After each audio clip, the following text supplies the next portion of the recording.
하나님 말씀 마태복음 6장 3절, 4절, 그리고 6절, 그리고 마지막 18절 이렇게 세 절에 걸쳐서 말씀을 보겠습니다. 너는 구제할 때 오른손이 하는 것을 왼손이 모르게 하여 내 구제함을 은밀하게 하라. 은밀한 중에 보시는 너희 아버지께서 갚으시리라. 6절입니다. 시작. 너는 기도할 때 내 골방에 들어가 문을 닫고 은밀한 중에 계신 내 아버지께 기도하라. 은밀한 중에 보시는 네 아버지께서 갚으시리라. 18절입니다. 시작. 이는 금식하는 자로 사람에게 보이지 않고 오직 은밀한 중에 계신 내 아버지께 보이게 하라 함이라. 은밀한 중에 보시는 내 아버지께서 갚으시리라. 아멘. 우리 지난주는 우리 세 가지 예수님께서 산 위에서 금지해야 될, 우리 그리스도인들이 해서는 안 될 세 가지를 말씀을 드렸습니다. 그 세 가지가 뭐였습니까? 형제들에게 노하지 말아라, 분하지 말아라. 두 번째가 음행. 오늘 시대가 영적으로 굉장히 영적, 육적 그런 타락의 시대 속에서 음행을 조심하라. 세 번째가 헛된 맹세하지 말아라. 특별히 하나님의 이름으로, 하나님은 거룩한 이름이기 때문에 망명되게 행하지 말라. 이 세 가지를 말씀드렸습니다. 좀 부담스러울 수도 있지만 율법과 같은 것이지만 이 율법은 예수님이 완성하기 위해서 오신 것이지 율법을 우리가 무시해서는 안 된다고 말씀하셨어요. 이 말씀을 하시고 난 후에 이제 여러 가지 말씀 가운데 오늘은 제가 여러분과 나누고 싶은 이야기는 경건의 생활에 대해서 말씀을 드리려고 해요. 오늘 말씀을 읽어보면 오늘 제목이 우리가 은밀한 세 가지의 경건 생활인데 아마 눈치 빠른 분들은 세 구절을 읽었기 때문에 세 가지의 경건이 무엇인지를 금세 알 수 있을 것 같아요. 그런데 오늘 이 말씀 속에 공통점이 뭐냐면 은밀하게 해야 돼. 경건 생활은 은밀하게 하는 것이다. 뭐 막 티를 내면서 하는 게 아니라 은밀한 가운데. 여러분, 경건 생활이 우리 기독교인들에게 굉장히 중요한 것이지 않겠습니까?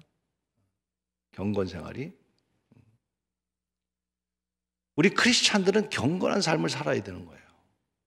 수도사들이나 경건하게 살거나 성직자들이나 경건하게 사는 게 아니라 우리 그리스도인들은 경건한 삶을 살아야 돼요. 이 경건하다는 이 삶의 의미가 무엇이겠습니까? 경건하다는 것은 뭔가 구별된 삶을 살아가야 된다. 예수 믿으면서도 믿지 않는 사람들하고 똑같이 행동하면서 살아가면 안 되고, 똑같이 행동하면서 나 교회 다녀, 나 예수님 믿어, 그런 삶이 아니라는 거예요. 살아가는 건 똑같이 우리 세상 속에 살아가지만 세상 속에서 어쩌면 우리 가치관도 달라야 되고요. 생활의 습관도 달라야 되고요. 기독교인들이 말하는 것도 좀 달라야 되죠. 그렇지 않습니까? 이것이 구별되고 뭔가 세상 사람들과 살아가면서 경건하게 살아가는 방법일 것입니다. 성경은 우리에게 경건하게 살라고 몇 군데 말씀합니다. 베드로전서 1장 16절에 같이 읽어볼까요? 기록되었을 때 내가 거룩하니 너희도 거룩. 하나님이 하신 말씀이에요. 하나님이 얼마나 거룩한 분이냐. 너희도 거룩하게 살라는 거예요. 여러분, 우리에게 하시는 말, 그것이 거룩한 삶이 경건의 삶이에요. 우리 그리스도인들은 하나님을 닮아가는 것이 경건인데 그런 경건한 삶을 살아가야 된다고 말씀하고 있습니다. 또 디모데전서 4장 7절에는 이렇게 말씀합니다. 망명되고 허탄한 신화를 버리고 경건에 이르도록, 경건하도록 내 자신을 훈련하라는 거예요. 경건한 삶을 살기 위해서 우리 자신을 훈련까지 해야 된단 말이에요. 세상 살면서 나는 세상에 어쩔 수 없다고 말하지 말고 세상 속에서도 경건에 이르도록 우리 자신을 연단하고 훈련하고, 그것이 힘들다면, 어렵다면, 극복하기가 어렵다면 자꾸 우리가 연단이라는 게 뭐예요? 훈련을 통해서도, 이 제자 훈련이든 또 우리 교회 안에서 여러 가지 훈련을 통해서 우리가 경건의 삶을 살아가야 될 것입니다.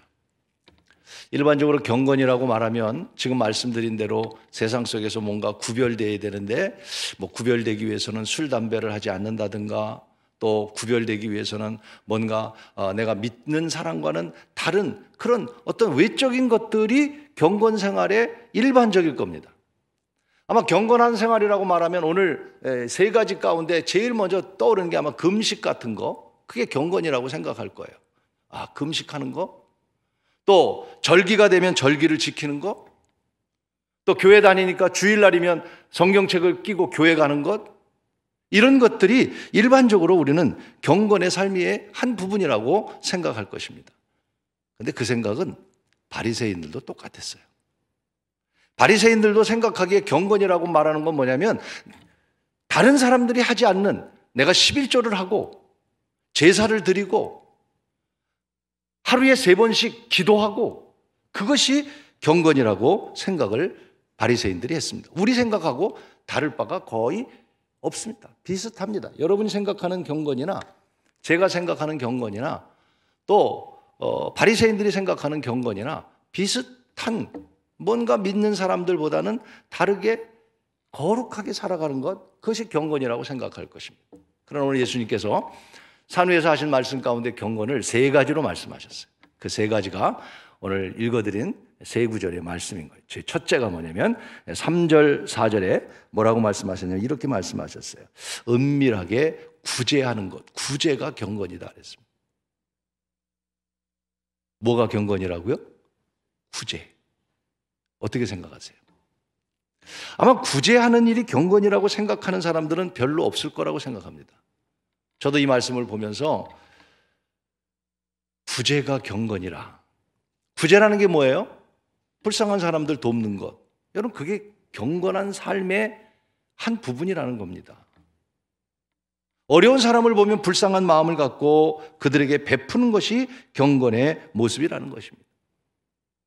바리새인들이 생각한 것처럼 말씀을 묵상하고 뭐 조용히 기도하고 성전에 하루에 몇 번씩 올라가고 엎드려 기도하고 그리고 11조를 하고 더 나아가서는 금식을 하고 생각했던 것 외에 뜻하지 않은 예수님의 말씀은 구제하는 것이 경건의 모습이라고 말씀하시면서 그러나 그 구제는 사람에게 보이려고 하는 것이 아니라 사람에게 보이는 구제는 하나님이 이미 상을 베푼 것이기 때문에 하늘의 상급이 없고 오른손이 한 일을 왼손이 모를 정도로 여러분 오른손이 한 일을 왼손이 왜 모르겠어요?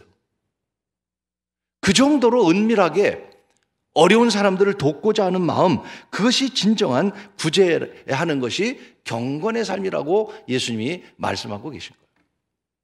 모르셨던 내용일 거라고 생각이 듭니다. 저도 이 말씀을 보면서 구제하는 것 그 구제가 은밀하게 할 때 하나님 앞에 경건한 모습이구나. 뭐 금식하고 기도하고 예배드리고 그 모습만이 아니라 불쌍한 사람들을 돕고 하는 것이 경건의 한 모습이구나.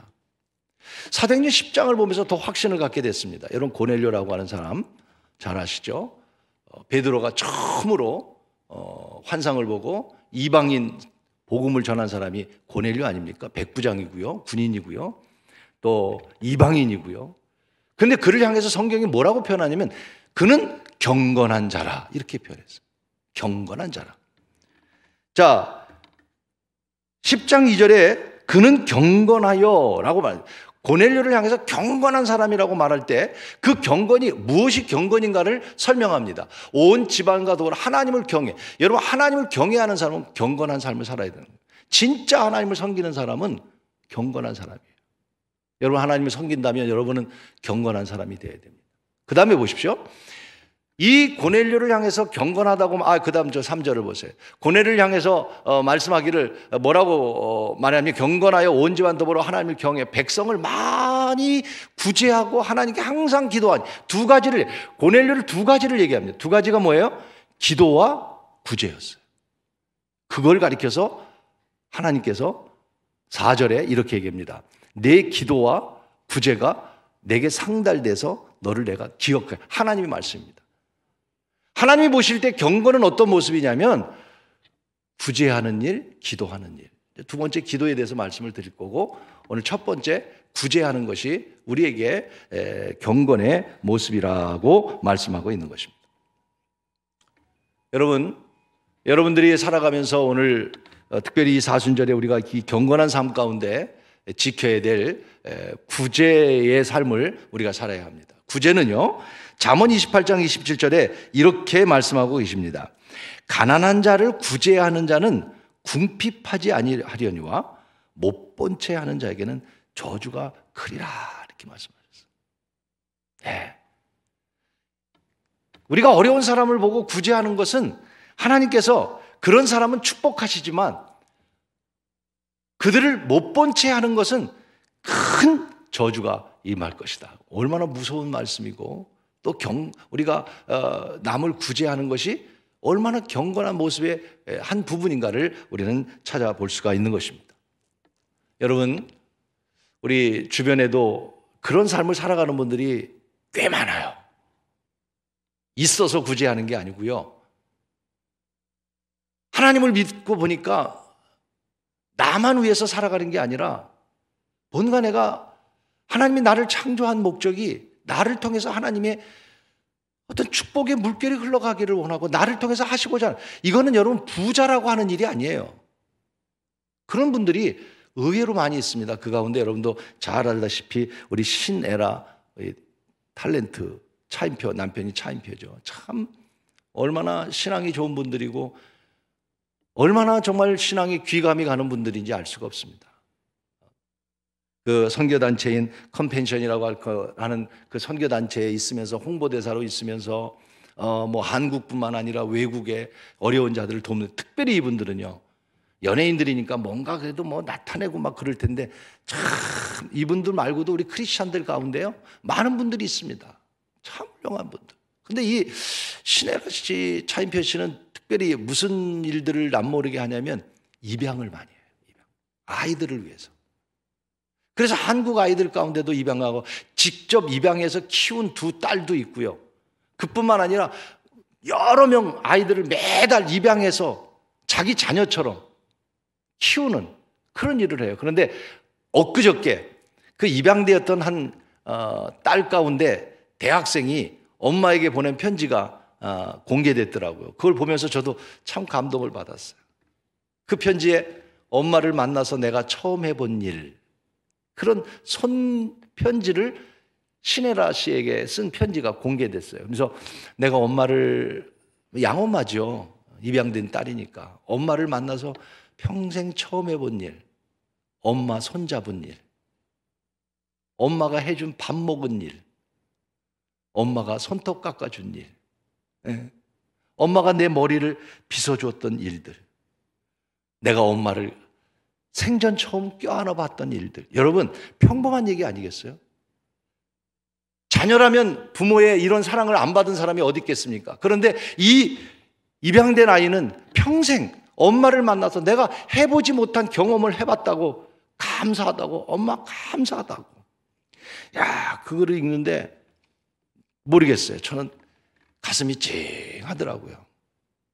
우리는 당연한 것처럼 엄마의 사랑을 받고 엄마가 밥 해주는 것, 엄마 손잡는 것 당연한 일인 줄 알았는데 입양된 아이들에게는 평생 해보지 못할 일을 엄마 때문에 했어. 나 고마워.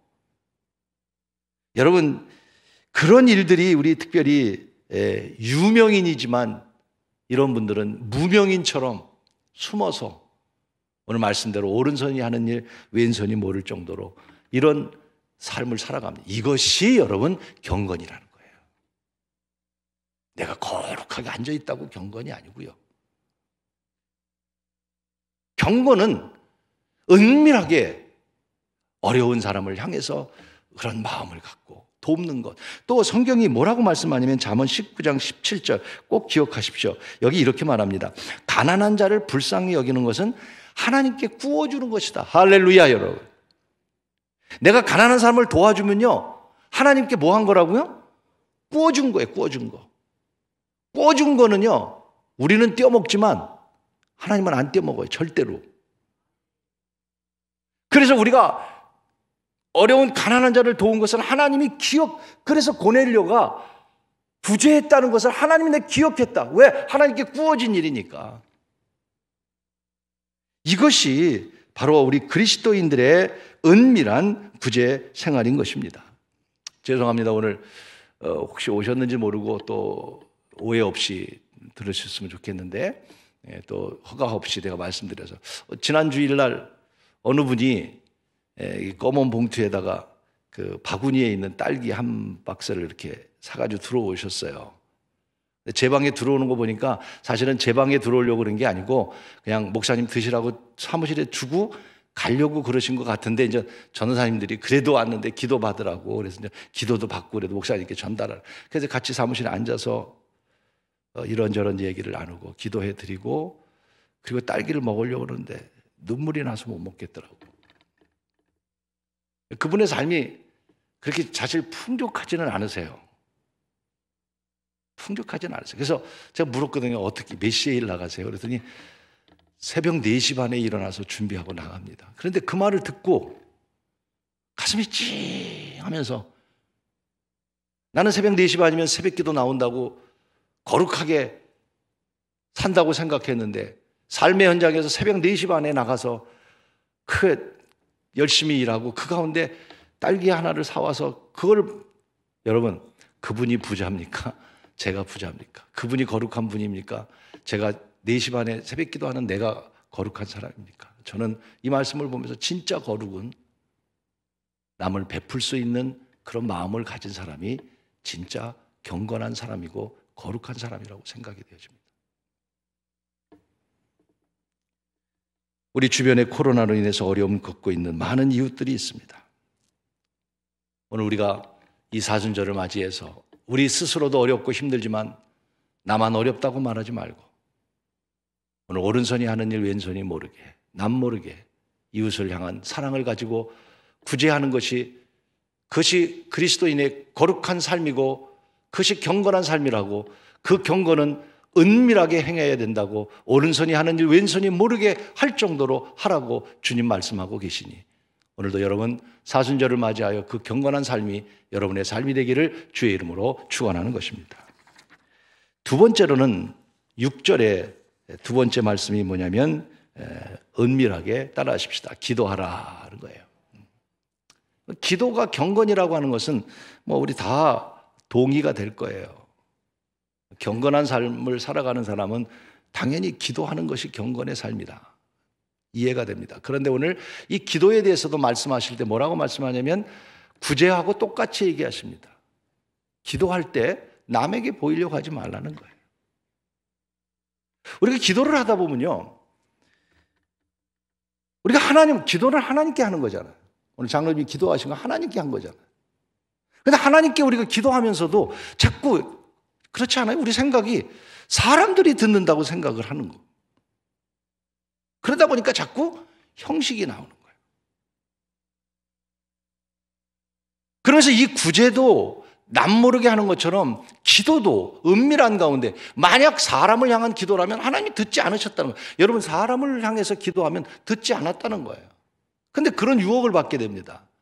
진짜 경건의 삶은 뭐냐면 이 기도라는 걸 통해서 하나님과의 은밀한 관계를 맺어가는 거예요. 여러분 정말 기도 생활은 우리 경건 생활의 가장 기초가 되는 거예요. 우리 크리스찬들이 기도 생활을 하지 않으면 진짜 경건 생활은 빵점이에요.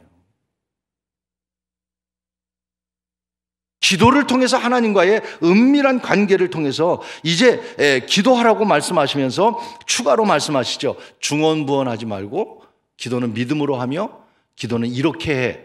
그러면서 주기도문을 하늘에 계신 아버지 쭉 말씀하시고 계세요. 이렇게 기도하라. 기도는 경건 생활의 가장 기초와 같은 것입니다. 저는 디모데전서 4장 5절 말씀을 아주 절대적으로 믿습니다. 하나님의 말씀과 기도로 거룩하여 지민이라 라고 말씀합니다. 절대적으로 이 말씀을 저는 믿습니다. 여러분 진짜 거룩은 말씀과 기도가 없으면 거룩해질 수가 없습니다. 아무리 교회 오래 다녀도 거룩해지지 않습니다. 아무리 목사가 돼도 거룩해지지 않습니다. 여러분 거룩해질 수 있는 것은 말씀과 기도가 없이는 거룩해질 수 없다는 디모데전서 4장 5절 말씀 저는 100%, 500%, 1000%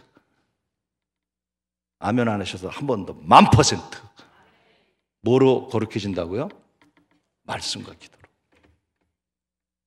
깊이 생각하십시오. 말씀 없이 여러분 거룩해질 수 있습니까? 기도 생활 없이 우리 거룩해질 수 있습니까? 안 됩니다. 하나님의 말씀과 기도로 거룩해진다고 성경은 우리에게 1000%, 100% 말씀하고 계신 것입니다. 그래서 오늘 본문 말씀에 보면 골방에 들어가 문을 닫고 은밀한 중에, 여러분 골방에 들어가, 아무도 없는 방에 들어가, 아무도 없는데 또 문을 닫어. 그리고 은밀하게 기도하라고 말씀합니다. 이것이 경건의 삶. 그런데 또 때로는 창문을 열고 기도한 사람이 있잖아요. 누구죠? 다니엘이잖아요. 그때 다니엘을 죽이기 위해서 많은 사람들이 다니엘을 보니까 매일 기도하거든요. 그러니까 왕에게 조서를 내려서 누구든지 왕 외에 다른 신을 섬기면 잡아 죽입시다. 그래서 왕이 도장을 찍었어요. 다니엘이 그걸 알았어요. 기도하는 거 보이면 사자불속에 가는 거예요. 그런데 다니엘은요, 그 은밀하게 기도하면 될 거 아니겠어요? 그죠? 근데 다니엘은 창문을 열고 예루살렘을 향해 기도했다. 여러분, 강한 어떤 영적인 싸움에서는, 이런 핍박 속에서는 어쩌면 오늘 같은 시대는 우리가 창문을 열고 기도해야 됩니다, 여러분. 세상을 향해서 I am Christian, 나 신령교회 다녀. 제가 이렇게 강하게 얘기하지만 저도 어제 얘기를 들었어요. 들어보니까 직장생활하는 분들 가운데에 참 어려운 분들도 많이 계시더라고요. 뭐 우리 어린이집 다니는 분들, 또 공무원들, 뭐 교회 다닌다고 그러면 모든 비용 낼 준비해라, 사인해라, 뭐 이러니까 참 충분히 그럴 수 있구나. 맞습니다. 우리가 지혜롭게 해 나가야 되죠. 그러나 어떤 때는 여러분, 우리가 그렇지만 우리가 교회 다닌다는 것까지 숨기면서 우리 직장생활 필요 있습니까? 숨길 수는 없잖아요. 문을 열어야 되는 거 아니에요? 은밀하게 들어가면 됩니까? 우리는 담대할 땐 담대해야 되고요. 그러나 진짜는요, 기도는 하나님과의 은밀한 가운데 거룩해지는 경건의 가장 기초가 되는 것입니다. 세리의 기도를 기억하시죠? 바리새인과 세리가 기도하러 왔잖아요. 여러분, 바리새인입니까? 세리입니까? 바리새인은요, 이 앞에 와서 두 손을 높이 들고, 하나님, 나는 일주일에 2번씩 금식했습니다. 매일 기도 생활합니다. 저기 있는 저 바리새인은요, 세리는요, 난 저 사람과 같지 않습니다. 여러분, 사람에게 보이려고 여러분, 우리가 신앙생활하면서 어떤 바리새인입니까? 아니면 세리입니까? 세리는 어땠습니까? 저기서 하늘을 바라다보지 못하고 가슴을 치면서 하나님 죄인입니다. 여러분, 우리가 신앙생활하면서 바리새인일까요? 세리일까요? 하나님이 기뻐하신 사람은, 또 하나님이 응답하신 분은 바로 세리의 기도 아니겠습니까? 은밀한 가운데 여러분, 기도의 삶이 끊어지지 않는 경건한 사순절이 되고 삶이 되기를 주의 이름으로 부탁을 드리는 것입니다. 저 미국 서북부에 워싱턴 주가 있는데, 그 워싱턴 주에 가면 고등학교 가운데 브레머튼 고등학교의 미식 축구 감독인 케네디라고 하는 사람의 이야기를 잠시 드리려고 그래요. 여러분, 이 사진을 보면 풋볼 선수들이 부모님과 함께 기도하고 있는 모습들, 또 그 모습이 너무 보기 좋아서 사진을 찍고 있는 모습이거든요. 이 케네디 감독.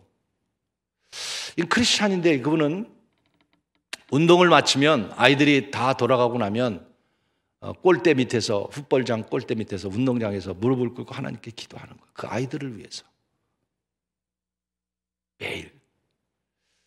그 이야기가, 그 모습이 선수들에게 보여지니까 그 가운데 교회 다니는 아이들이, 감독님, 저도 같이 기도하겠습니다. 한두 명 아이들이 모여서 기도하기 시작한 거예요. 그러다 보니까 오늘 사진과 같이 많은 아이들이 모여서 기도를 하게 된 거예요. 얼마나 좋은 일입니까? 그러나 항상 그런 일에는 또 방해가 있죠. 교회 다니지 않는 사람들 가운데 또 이것을 싫어하는 사람들이 학교에 당국에다가 신고를 하고 교육청에다가 신고를 했습니다.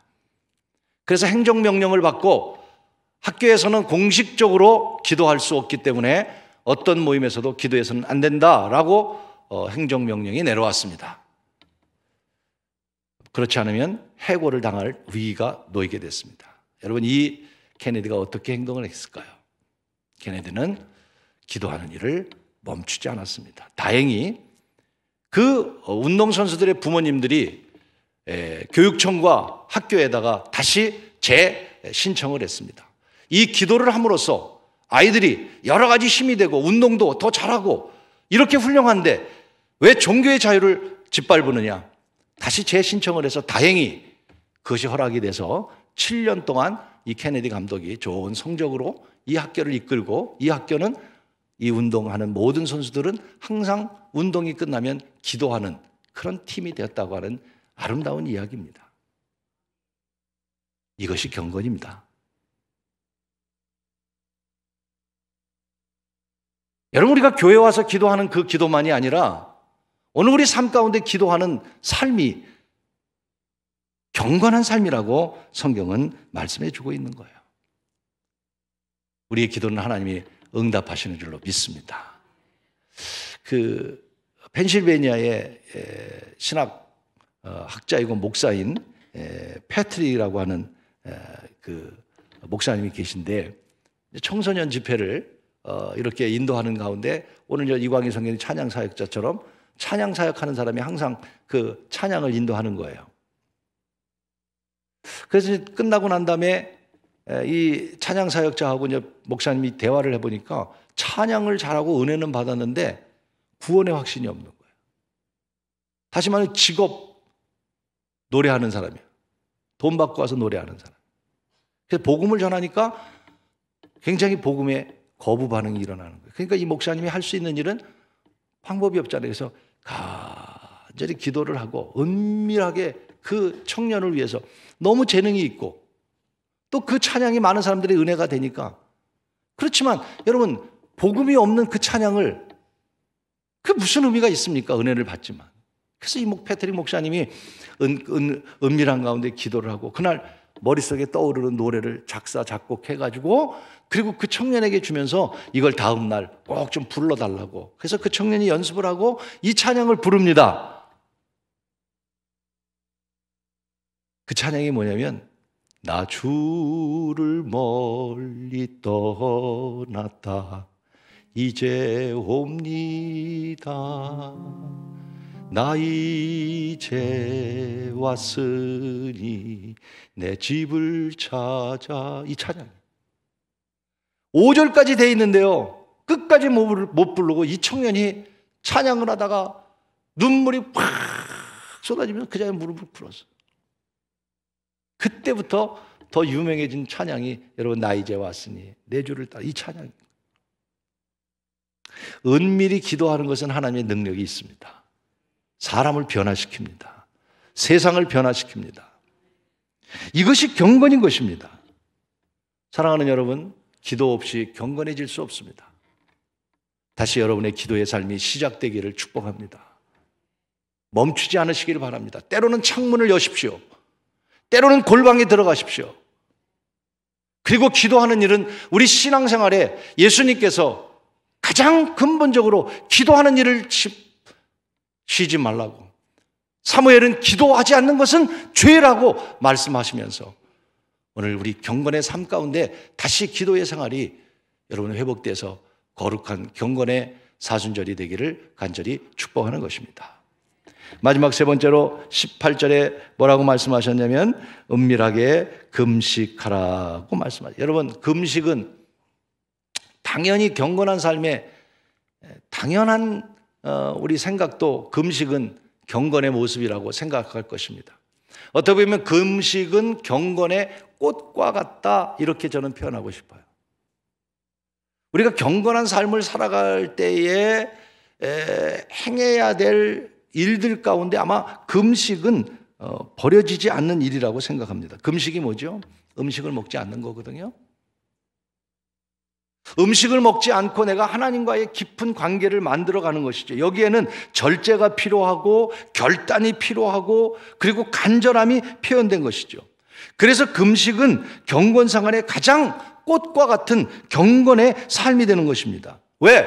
육체의 모든 것을 죽이고 영적으로 하나님과 교통하고자 하는, 그래서 내가 먹고 싶은 것, 갖고 싶은 것, 하고 싶은 것, 그걸 다 절제하고 내 뜻을 정하고 하나님께 가는 일이기 때문에 이것은 경건해. 그래서 바리새인들이 제일 경건의 이야기를 할 때 나는 일회에 2번 금식했다고 하는 것을 경건의 극치로 표현한 겁니다.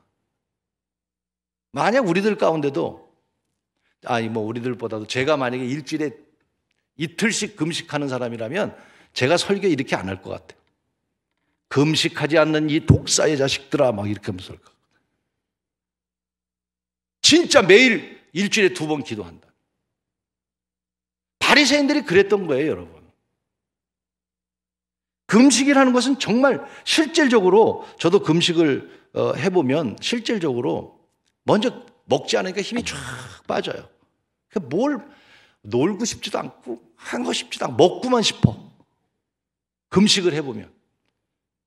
그래서 금식을 하면 여러 가지 이제 마음에 좀 이렇게 욕심도 좀 절제되게 되고 행동도 좀 힘이 없으니까. 금식은 대부분 뭐 기도원이나 가서 하고 그러지 가정에서 있으면서 하루 이틀 금식한다는 건 참 쉽지 않습니다.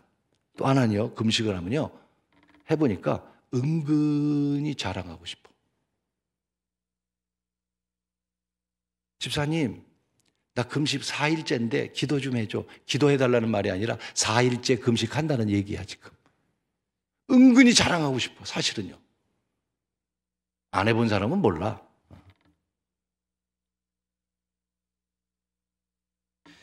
여러분, 금식은 겉모습의 금식이 아니라고 오늘 주님 말씀하시면서 은밀한 가운데 금식하는 것이 경건이라고 말씀하고 있습니다. 과거에는요, 사실 금식을 많이 했습니다. 그렇죠? 신앙생활 오래 하신 분들 과거에 금식 많이 했잖아요. 요새 금식하는 분들이 계실까? 저 자신도 금식이라는 것이 옛날 신앙생활이라고 생각할 때가 많다고 생각이 돼요. 과거에는 힘든 일이 생기면 이 힘든 일 속에서 내가 어떻게 하나님께 문제 해결 받을까? 그래, 절실하게 내가 3일 금식을 하지. 그래서 그냥 금식하면서 기도했고, 몸이 아프면 하나님 나를 고쳐주세요. 내가 먹지 않고 하나님께 기도하겠어. 이런 금식 생활이 과거에는 참 많았고요. 고난주간 되면 요새 우리는 고난주간 돼서 금요일 날 한 끼 여러분 금식하고 그 금식미를 어려운 자를 도웁시다. 그렇게 해야 그저 금식하고 또 금식 그거 왜 억지로 하라고 그래? 자원하는 마음으로 하라고 그러지 왜 억지로 하라고 그래? 그러면서 금식 생활이 많이 줄어들고 있습니다.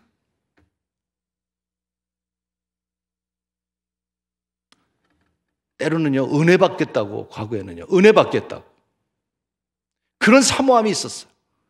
저도 젊었을 때 은혜 받기 위해서 강남 금식 기도원에 올라가기도 하고 오살리 기도원에 올라가서 먹지 않고 밤새도록 기도. 왜? 다른 거 없어. 은혜 받겠다고, 능력 받겠다고, 목사 되기 위해서 은혜 받겠다고. 과연 오늘 여러분 우리가 은혜 받겠다고 금식하는 분들이 몇 분이나 있겠습니까? 여러분, 더군다나 오늘 코로나와 같이 어려울 때, 힘들 때 정말 금식하면서 나라와 민족과 교회를 위해서 기도하겠다는 사람 얼마나 있겠습니까? 참 은혜를 받기 위해서도 이렇게 기도했는데, 물론 은혜 받겠다고 기도하다가 금식하다가 3일을 제대로 못 넘긴 적이 많은 것 같습니다. 참 금식이 어려워요. 그래도 금식이라는 건요, 해보면 역시 금식은요, 바리새인들이 자랑했기 때문에 문제지 금식은 경건의 꽃과 같은 거예요.